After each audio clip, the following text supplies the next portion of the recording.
आज होतं तुळशीचं लग्न. ताईंनी अंगण साफ करायला घेतलं होतं. आता तुळशीला कलर तो 2 दिवसापूर्वीच केला होता. ताई अंगण झाडून घेत आहेत तोपर्यंत मी घरसुद्धा झाडून घेतलं. तोपर्यंत यांनी ऊससुद्धा आणून ठेवले होते. तुळशी पात्र काढून छोटा हारसुद्धा बनवायचा होता, तर तो करून घेतला.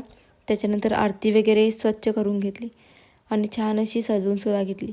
दुर्वासुद्धा लागणार होत्या पूजेला, त्यासाठी परत बाहेर गेले आणि 51 दुर्वा काढून आणल्या. आणि हे बघा 2 फुलं चोर.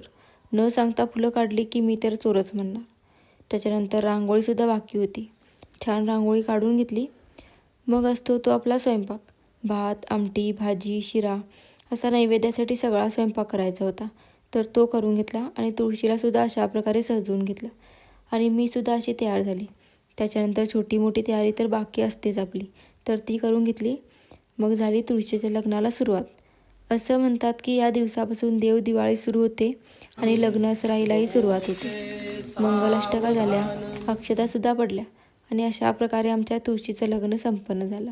त्याच्यानंतर नैवेद्य दाखवला, आरती केली आणि गाईचीसुद्धा पूजा करून घेतली आणि नैवेद्य दाखवला.